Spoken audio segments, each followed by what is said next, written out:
Assalamualaikum warahmatullahi wabarakatuh. Waalaikumsalam warahmatullahi Para pemirsa dimanapun berada, insya Allah saat ini kita sedang ingin berbincang-bincang, ingin ngobrol di dalam channel Ngobrol Surga. Cuap, cuap, cuap, insya Allah masuk surga. Kali ini saya hadirkan tema yaitu jika saya menjadi wali kota Makassar. Karena berkaitan dengan umat, maka saya angkat tema ini, jika menjadi kota Makassar seperti apa yang mereka akan lakukan. Insya Allah akan beberapa penulis Makassar saya undang, dan insya Allah satu persatu akan saya undang dalam channel ini. Dan kali ini dan pertama kali perdana saya undang Bapak Muhammad Amir Jaya. Beliau adalah penggiat literasi, beliau juga penyair, sekaligus beliau adalah Ketua Ikatan Penulis Muslim Indonesia. Seperti apa jika beliau menjadi wali kota Makassar di tahun 2024? Di dalam tulisannya beliau menitikberatkan ada dua hal. Sebenarnya beliau mengaku tidak ingin menjadi wali kota, gitu ya Pak Ustadz ya, tidak menjadi wali kota. Iya. Tetapi tidak ada salahnya jika beliau itu berandai-andai jika menjadi wali kota, apa sih yang mereka lakukan, apa sih yang beliau lakukan, apa sih yang Pak Ustadz lakukan. Saya melihat di dalam tulisannya ini ada menarik. Pertama, ada dua yang akan dilakukan, yaitu membangun GKM atau Gedung Kesenian Makassar, dan juga ingin membangun gedung Pusat Dakwah Makassar. Seperti apa? Kita langsung ngobrol-ngobrol sama beliau. Silakan Pak Ustadz. Oh iya. Terima kasih. Assalamualaikum warahmatullahi wabarakatuh. Waalaikumsalam warahmatullahi wabarakatuh. Saya kira alhamdulillah yang pertama saya harus ucapkan karena bisa berada di tempat ini. Yang kedua adalah bahwa saya sebagai penulis ya, yang disebutkan tadi menulis dua pokok perkara. Yang pertama itu membangun GKM atau Gedung Kesenian Makassar. Lalu kemudian yang kedua itu membangun Gedung Pusat Dakwah Makassar. Di dalam tulisan ini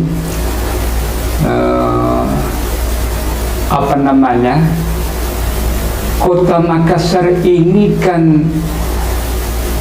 mau dijadikan sebagai pusat kota dunia ya. Nah, salah satu dimensi dasar itu untuk menjadi kota dunia itu ya, Kota Makassar menjadi kota dunia, menurut saya itu salah satu indikatornya itu adalah adanya gedung kesenian yang representatif ya Pak Aswan. Ya. Itu yang paling utama kalau kita melihat negara-negara atau kota-kota dunia ya. Jadi unsur pertama itu adalah gedung kesenian. Nah, sementara di Kota Makassar ini belum ada gedung keseniannya. Betul ya Pak? Iya. Kalau Jakarta sekarang sudah punya ya Pak ya, ada gedung kesenian. Gedung kesenian itu, Harmoni itu kan milik Pemprov ya. Iya. Betul, lalu Pak, kemudian juga menurut saya sudah perlu dibangun yang lebih modern ya. Makanya dalam tulisan saya itu membangun kesenian, gedung kesenian Makassar itu, andai kata ya, ini kan kita berandai-andai ya, saya membuat rancang bangun itu yang paling pas itu di Pantai Losari. Ya, yang menjadi pusat perhatian ya, pusat perhatian. Jadi ketika orang-orang dari luar Makassar itu masuk ke Kota Makassar itu, matanya itu langsung tertuju kepada gedung kesenian yang ada di Pantai Losari itu. Dan menurut saya itu kata kalimat Gedung Kesenian Makassar itu dia harus besar. Harus besar itu. Bisa terlihat dari jauh. Bisa dari jauh. Mungkin bisa kita lihat dari pesawat, mungkin bisa lihat dari kejauhan. Ya, dari kejauhan. Sehingga dengan demikian maka kota Makassar ini betul-betul akan menjadi pilar utama gedung keseniannya itu. Ya, oke Pak, saya potong dulu sebentar. Ya. Kenapa harus di Pantai Losari? Ya. Padahal sekarang ini kita sudah punya CPI atau Center Point Indonesia. Kenapa tidak Bapak mengusulkan di situ saja, yang betul-betul bisa menjadi sentral? Ya. Kalau Pantai Losari saya lihat ini space-nya udah sangat sempit, sudah sempit, sudah tidak mungkin lagi. Kenapa kira-kira Bapak tidak usulkan di CPI saja Pak? Iya, sebenarnya itu bagus. Cuma pikiran saya itu kalau di pantai itu masih ada reklamasi di situ ya. Di yang sekarang ini, saya lihat itu ada gedung itu kita bisa buat jembatan gantung ke Masjid Kuba itu, yang di sebelah itu ya. Betul, itu Pak. Saya kira asik itu di samping gedung kesenian yang sangat modern.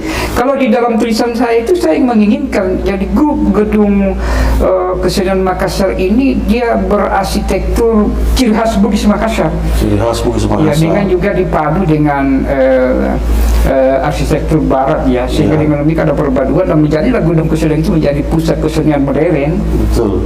Jadi dia mungkin bertingkat di gedung itu ya, gedung kesenian Makassar itu. Sekali lagi ketika jadi gedung kesenian ini di posisi itu ya, tapi kan bisa di tempat lain misalnya di CPI. Jadi maksudnya Bapak ini Pantai Losari bukan berarti di area Anjungan saya Pak? Bukan di area Anjungan. Bisa itu masih ada di posisi tempat yang lain ya. Iya, bisa di CPI. Bisa. Ya di CPI ini kan masih luas lahannya Pak. Di sana ada Wisma Negara dan lain-lain Pak ya. Mungkin yang Bapak maksud sini adalah di kawasan itu yang paling tepat. Dan itu bisa dilihat dari kejauhan ya Pak ya. Betul. Berarti gedungnya besar. Besar. Ya Pak. Kira-kira gedung GKM ini untuk apa Pak? Kegiatan apa di sana? Jadi GKM ini sebagai pusat ya, pusat kesenian, pusat kebudayaan, pusat literatis, semua dia terpusat di gedung kesenian ini. Jadi pameran seni rupa, seni lukis, di setiap waktu. Mungkin penampilan baca puisi, penampilan sastranya, seni sastranya, ya, panggung puisinya, panggung teaternya, seni teaternya, atau dramawannya ya, drama itu.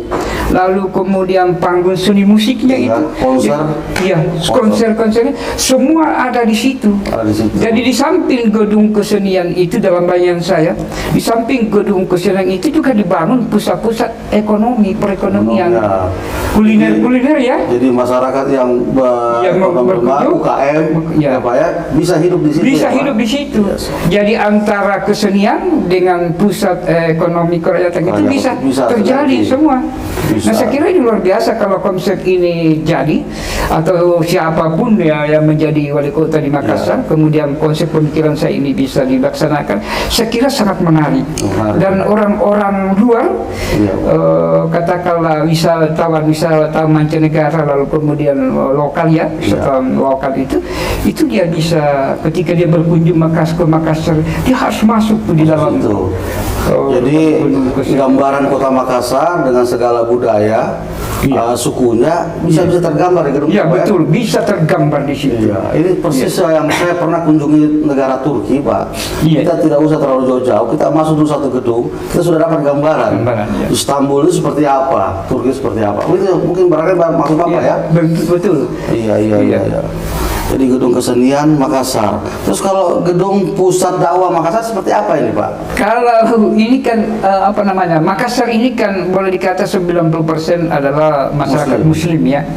Nah bayangan saya antara pusat gedung kesenian ini dengan pusat dakwah ini dia satu rangkaian yang tidak bisa terpisahkan. Sebagai masyarakat Muslim kota Makassar itu, gedung pusat dakwah itu yang menjadi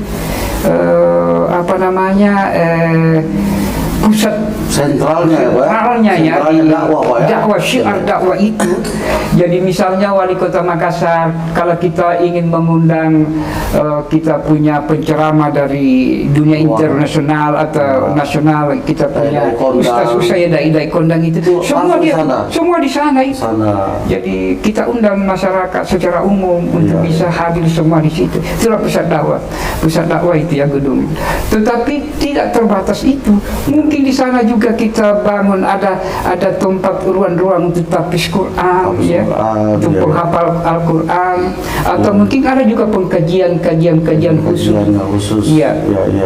Lalu kemudian khusus misalnya pemerintah Kota Makassar ini dalam alam wali kota, ya, mungkin setiap bulan minimal sekali atau 2 kali itu pengajian di sana. Khusus untuk ASN. Untuk pegawai negeri. Ya, untuk pegawai negeri, aparatur sipil negara itu. Lalu kemudian mungkin bulan demikian yang diundang para masyarakat umum itu bisa hadir di tempat ini. Jadi khusus untuk dengan hadirnya gedung pusat dakwah ini, harapannya Pak Ustadz bahwa Makassar ini sebagai kota religi, ya, Pak, kota religi, yang sudah pernah dikenal sejak zaman Syekh Yusuf, itu bisa dikembalikan ya, lagi, bisa Pak, dikembalikan itu. Dengan Saya kira ini menurut bayangan saya, pikiran saya, imajinasi saya sebagai seorang sastrawan, ya, sebagai penyair itu, ini sangat unik ini. Pak, saya tanyakan, Pak, apakah gedung kesenian Makassar ini dan termasuk gedung pusat dakwah ini belum pernah ada, Pak, dibangun di zaman wali kota yang dulu, Pak? Ya, menurut saya apa yang saya pahami itu sepanjang kurang lebih belum ada sama sekali, Pak, ya? Belum ada sama sekali. Dari zamannya wali kota Pak Sejak Pak Tompo, Tompo, ya, sejak Pak Tompo sampai Agustan, Dani Pomanto, ya, sampai Dani Pomanto, belum ada, Pak, ya? Belum ada. Dan saya kira belum pernah terpikirkan itu bagi mereka itu. Nah, karena itu menurut saya sebagai penggiat literasi, seniman ataupun sastrawan itu coba membayangkan itu. Mudah-mudahan siapapun wali kota Makassar yang dikehendaki oleh masyarakat, ya, Kota Makassar itu pikiran saya bisa terbangun itu. Karena sekali lagi saya katakan bahwa pusat gedung kesenian Makassar itu untuk menjadi kota dunia ini, ya, Kota Makassar menuju kota dunia, itu memang tidak bisa tinggal. Itu harus itu. Karena gedung, terutama gedung kesenian Makassar ini menjadi indikator, ya, Pak, ya? Iya. Indikator bahwa Makassar ini sudah menjadi kota dunia, gitu, kota ya, Pak? dunia. Ikon betul. Ikon, ya. Ini yang nggak dipikirkan, Pak. Ya, mudah-mudahan Pak Ustadz Amir Jaya ini menjadi wali kota Makassar. Iya, bisa mewujudkan. Iya. Paling tidak harapan ini bisa dititipkan kepada wali kota sekarang, Pak. Wali kota sekarang, ya. Wali kota sekarang yang akan memasuki masa pilkada tahun 2024. Nah, ini dititipkan harapan. Dan saya harapkan di channel ini setiap calon wali kota, yang kita tahu sekarang ini ada 4 calon wali kota, bisa mendengarkan gagasan ini, dan siapapun yang akan menang menjadi wali kota bisa merealisasi ide-ide yang sangat cemerlang ini. Baik pemirsa, kita break dulu. Ngobrol surga, cuap, insya Allah masuk surga. Pemirsa, kita kembali lagi ke channel Ngobrol Surga. Insya Allah dengan ngobrol kebaikan ini, semuanya insya Allah akan mengarah kepada kita kembali kelak ke surga. Amin. Pak Ustadz, ini ngobrol sangat menarik. Pak Ustadz cuma sederhana mengusulkan 2 saja. Ya, Pak, ya, tidak muluk-muluk, Pak, ya. Iya. Kalau sekarang kandidat ini macam-macam janjinya, Pak. Tapi janjinya itu belum tentu bisa realisasi. Tapi kalau misalnya Pak Ustadz ini menjadi wali kota atau menitipkan harapan ini, cuma 2 pemirsa yang diusulkan, tidak macam-macam. Karena ini saya rasa, saya sebagai seorang insinyur di bidang konstruksi, ini sangat ringan kalau saya, Pak Ustadz. Gedung kesenian berapa sih yang bisa budget yang dihabiskan? Tapi betul-betul menjadi indikasi bahwa kota Makassar ini betul-betul kota yang menuju kota dunia. Itu, Pak Ustadz, ya. Karena di dalam gedung GKM ini, gedung kesenian Makassar ini, semua ada suku, budaya, Bugis Makassar, Mandar, Toraja, itu sudah ada tergambar di sana. Jadi para wisatawan yang pertama kali datang ke Makassar ini kelihatannya wajib datang ke gedung itu dulu, ya, Pak Ustadz, ya, mencari informasi seperti apa sih kota Makassar. Nah, di dalam gedung ini mungkin akan tergambar nanti, oh, di Makassar ini ada Remang-Remang di Maros, kemudian ada negeri di atas awan di Toraja, gitu, Pak Ustadz, ya. Ada Bantimurung di Maros, ada kota bunga di Malino gitu ya Pak Ustadz ya. Dan kalau bisa di gedung kesenian ini sudah ada visualisasi Pak. Iya, iya. Yang saya pernah lihat ada visualisasi, kita seakan-akan berada di tempat tersebut, destinasi tersebut, bahwa sehingga bisa merasakan sensasinya bahwa kita sudah hadir. Walaupun misalnya wisatawan ini tidak sempat berkunjung ke tempat langsung ke sana, tapi setidaknya dia sudah merasakan sensasinya. Iya, iya. Sensasinya Raman-Raman, sensasinya Bantimurung, bisa merasakan Pantai Bira, ya Pak ya. Iya, iya. Ini sudah terasakan. Nah, ini yang barangkali ide sangat cemerlang sehingga betul-betul mencerminkan adanya gedung kesenian Makassar ini menjadi indikasi Makassar menjadi kota dunia. Baik Pak Ustadz, saya lihat di Makassar ini sangat berkembang Pak Ustadz. Iya, iya. Ya, teknologi yang begitu besar sehingga anak-anak muda kita, anak muda milenial kita yang disebut sebagai Gen Z ini kelihatannya sudah agak rawan ini Pak Ustadz, ya. Dengan adanya teknologi TikTok, ada segala macam, ini budaya-budaya barat bisa masuk dengan teknologi itu Ustadz. Iya, iya. Mungkin barangkali harapannya Pak Ustadz membangun GKM ini apakah ke sana ya Pak Ustadz untuk memfilter generasi muda kita ini? Iya, bisa ke arah sana itu ya. Tetapi yang menurut saya yang paling urgen itu bagaimana publik masyarakat secara keseluruhan itu kita beri pilihan ya di panggung gedung kesenian ini yang saya sebutkan beberapa menit yang lalu, bahwa di situ mungkin seminggu sekali ada panggung teater ya, seminggu sekali ada pameran lukisan, pameran seni rupa, seminggu sekali ada panggung literasi, seni sastra, konser, lalu kemudian di situ mungkin ya bedah buku, lalu mungkin di panggung seni tari ya. Jadi masyarakat itu akan diberikan pilihan apa-apa yang dia senangi sesuai dengan seleranya untuk bisa menonton itu panggung-panggung tersebut, dan dia akan berjalan setiap waktu itu, sehingga dengan demikian omset juga itu bisa dapat. Dia bisa dapat, lalu kemudian juga ekonomi Korea itu bisa jalan karena di sekitar itu akan dibangun juga tempat-tempat ekonomi kerakyatan itu ya. Jadi ciri khas budaya dan ciri khas kuliner Makassar itu semua ada di situ. Mungkin ada songkolona, ada umba-umbanya, ada bugadannya ya. Ada sarakbaknya. Iya, sarakbaknya, ada untinya. Mungkin juga ada cotonya di situ. Ada coto. Ya, semua ada di situ. Ya, sekiranya dengan demikian kolaborasi antara ekonomi kerakyatan dengan pagelaran panggung seni ini itu bisa berjalan, dan saya yakin dan percaya kalau ini sukses kita bangun, bisa menjadi Makassar ini bukan hanya menjadi kota dunia, tetapi dia akan dilirik oleh berbagai pecinta kota ya dimanapun berada itu, dan dia akan tertarik, apalagi publikasinya itu begitu bagus secara terbuka dengan penggunaan media sosial yang sekarang ini. Saya kira orang-orang masyarakat luar itu akan berbondong-bondong ke Makassar melihat ini. Baik pemirsa, baru-baru ini ada suatu yang viral yang berada di kota Makassar. Itu satu gedung Pak, karena kita membahas masalah dua gedung ini, ada satu gedung yang saya melihat itu agak mirip dengan Ka'bah Pak Ustaz, agak hitam. Iya. Tapi ternyata itu tempat dugem. Ya Pak Ustaz, ada di CPI. Tempat dugem, dan bahkan pemiliknya pernah mengatakan kita akan ajak gadis-gadis Makassar goyang sampai kiamat. Wah, ini luar biasa ini.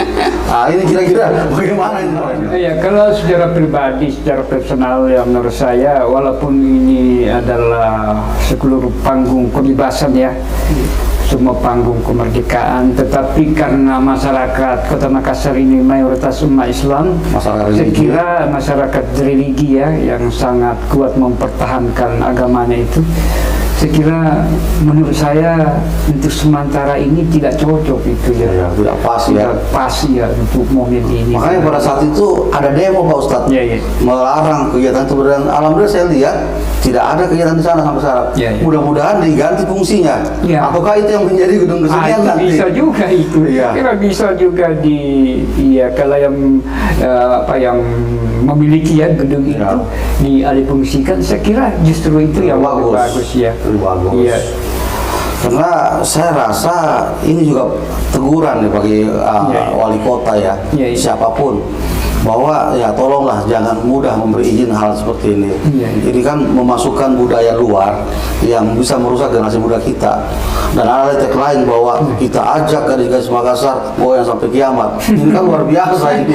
Ya marahlah suku Bugis Makassar yang ada di sini. Seperti apa gedung ini? Iya, iya. Sementara kita mengusulkan gedung kesenian Makassar Iya. dan gedung pusat dakwah. Iya, iya. Itu. Nah, baik Pak Ustadz. Iya. Untuk gedung pusat dakwah Makassar ini kira-kira harapannya apa lagi nih Pak Ustadz ke depan? Ya, jadi gedung pusat dakwah itu misalnya itu dia kembar dengan gedung kesenian itu ya, dengan arsitektur yang sama ya. Saya punya imajinasi, bayangan saya itu juga kalimat yang di atas itu, jadi gedung kesenian Makassar dengan gedung pusat dakwah Makassar itu sama itu ya. Sama Hurufnya itu dan bisa dibaca, mungkin masih di kapal atau dari jarak jauh itu sudah bisa dilihat. kelihatan. Pesunda. Iya. Tetapi poinnya, kata kuncinya di situ, bagaimana masyarakat Kota Makassar yang religi ini kita beri kesempatan dan bisa memanfaatkan gedung itu untuk syiar dakwah itu. Dakwah. Syiar dakwah itu. Baik, ini sangat menarik ya Pak Ustadz ya. Iya. Kalau kita datang dari luar, dari Jakarta terutama, itu arahnya itu saya lihat pesawat sekarang itu pertama kali dia terbang di atas utara kota Pak. Iya. Itu di daerah Barombong kalau saya Iya. lihat. Nah ini saya lihat idenya ini sangat cemerlang. Kenapa? Ketika kita menengok ke bawah kota Makassar, itu gedung ini akan kelihatan Pak Ustadz ya. Iya. Apalagi kalau malam hari mungkin ditambah kilo lampu. Kalau pemirsa tahu persis di Grand Samsam, Tower Grand Samsam di Mekah itu tempo-tempo itu ada laser yang ditembakkan ke langit. Nah mungkin barangkali begitu Pak Ustadz ya, gedung ini jadi ikon. Kalau siang bisa kelihatan menyolok, dan kalau malam mungkin Lebih kelihatan lagi ya, Iya. kalau malam dengan lampu. Baik. Nah mungkin barangkali dari sisi literasi nih Pak. Iya. Kira-kira untuk literasi perpustakaan lah terutama ya. Iya. Kira-kira apakah tepat di gedung kesenian ini ataukah di gedung pusat dakwah ini Pak? Iya. Kalau menurut saya dari dua gedung ini dia akan tersendiri itu gedung perpustakaan modernnya. Sekarang ini kan sudah ada dibangun di Kirun-Kirun di arahnya, cuma kurang tepat. Posisi tempatnya itu tidak strategis sehingga dia tersembunyi, terlupakan. Orang tidak tahu Pak. Orang tidak tahu. Ini pun saya baru dengar ini, baru ada di Kirun-Kirun ini. Iya. Kalau dulu kan perpustakaannya itu yang di dekat pantai itu sangat kasihan ya untuk sekelas Kota Makassar ya. Iya. Saya pernah tugas selama jadi wartawan di Kalimantan Utara, itu gedung perpustakaannya itu 5 lantai Pak, dan sangat modern. Iya. Nah itu kota kecil. Ya, bagaimana mungkin Kota Makassar yang kita inginkan kota dunia ya, lalu kemudian dengan gedung perpustakaan yang seperti itu. Iya. Jadi gedung perpustakaan itu memang di Makassar itu sudah harus dibangun gedung perpustakaan modern, minimal sama dengan gedung kesenian dengan gedung pusat dakwah ini. Karena inilah ciri ikon paling penting Kota Makassar untuk menuju kota dunia. Dari 3 gedung ini ya, dari 3 gedung ini. Nah, yang lain menurut amatan saya ini literasi di Sulawesi Selatan, karena pernah saya keliling, diberi kesempatan oleh Dinas Perpustakaan untuk menjadi pembincang di berbagai daerah ya. Ini sangat-sangat luar biasa masyarakat Sulawesi Selatan ya, Kota Makassar untuk peminat literasi. Tetapi tidak seimbang dengan pencapaian fasilitasnya itu, infrastrukturnya itu kan kasihan. Jadi saya kira siapapun, kalau saya sekarang jadi wali kota ya saya saya akan Harus bangun. model apa gedung perpustakaan modern itu. Iya, betul. Ya betul-betul yang bisa menjadi ikon ini dari tiga itu ya, dari tiga yang imajinasi bagian saya itu. Betul Pak. Jadi pemirsa, kenapa Pak Ustadz Muhammad Amir Jaya ini mengusulkan dua gedung ini? Saya tahu persis beliau ini betul-betul penulis ya, yang sangat senior, dan beliau juga berada di tataran pendakwah.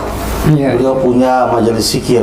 Nah ini kita ingin tahu nih Pak Ustadz, dibalik daripada dua ide ini, majelis zikirnya Pak Ustadz seperti apa ini Pak Ustadz? Ya, alhamdulillah sejak tahun 2016 itu ya 2017 ya, saya diberi amanah oleh kita punya guru Pak Kiai almarhum Andi Sukri Karim dengan guru kita Pak Kiai Haji Sukri Karim, Andi Sukri Karim, Andre Guruta ya Pak ya? Andre Guruta.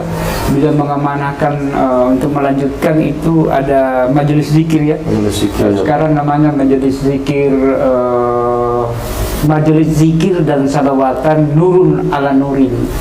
Jadi jamaahnya dari berbagai daerah, dari Makassar, Goa, Jeneponto, lalu kemudian Bantaing dan Bulukumba. Oh, sudah lumayan besar ya. Sudah lumayan besar. ya. Jamaah udah berapa ini Pak Ustadz? Ya, sudah sangat besar ya jamaahnya. Ya. Udah ada ribuan gitu Pak Ustadz? Ya. Sudah ada ribuan orang?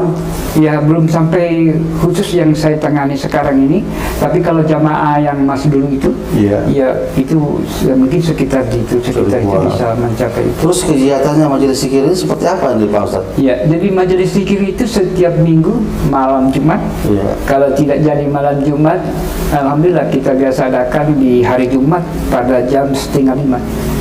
Ya, di berbagai tempat di setiap rumah jamaah. Kalau bergilir ke rumah jamaah ya? Kalau tidak ada yang siap di rumah puisi kita adakan pengajian. Jadi kita kajian, lalu kemudian kita salawatan, lalu kemudian kita zikir bersama. Ya, zikir bersama. Zikirnya ini zikir apa yang paling sering zikir ya kan, kalau baginda Rasulullah menyampaikan kepada kita, mengajarkan kepada kita abdalul zikri ya, la ilaha illallah. Jadi itu kita terpusat di situ dengan kalimat la ilaha illallah. Lalu kemudian salawatnya itu adalah salawat Jibril atau salawat Nabi Muhammad sallallahu alaihi wasallam. Semampunya para jamaah itu. Tidak ada target ya? Tidak ada target. Per hari 10.000 tidak ada ya? Ya. Kita begitulah, itu rutin setiap minggu itu, alhamdulillah. Nah ini majelis zikirnya Pak Ustadz kalau tidak salah masuk ke ahli sunnah wal jamaah ya? Iya. Ya, karena mengenal salawatan, salawatan dan zikir. Baik Pak Ustadz, barangkali sangat bermanfaat kita punya ngobrol-ngobrol pada kesempatan ini. Saya harapkan para calon pemilih yang ada di Makassar, pilihlah wali kota yang betul-betul punya misi dan misi, terutama mengembangkan budaya Makassar ini. Terbiar dengan adanya gedung kesenian Makassar, pasti terjaga budaya suku Bugis Makassar dan bisa memprotek generasi kita jangan sampai terpengaruh dengan budaya-budaya luar yang merusak. Itu paling pertama. Dan kedua itu membangun pusat dakwah. Ini yang sangat menarik Pak Ustadz, karena 90% masyarakat kota Makassar itu adalah Islam. Nah ini juga harus diprotek dengan adanya pembangunan gedung pusat dakwah. Jadi tersentralisasi di situ adalah pusat kegiatan dakwah. Pemirsa, saya rasa sangat menarik percakapan kita dan juga kita dibatasi waktu. Saya sangat terima kasih atas perhatian Anda dan juga terima kasih kepada Pak Ustadz Muhammad Amir Jaya yang sudah hadir pada kesempatan ini. Mudah-mudahan kita akan ngobrol lagi. Baik pemirsa, saya kasih salam, cuap-cuap ngobrol surga, insya Allah kita akan masuk surga. Wassalamualaikum warahmatullahi wabarakatuh. Waalaikumsalam warahmatullahi wabarakatuh.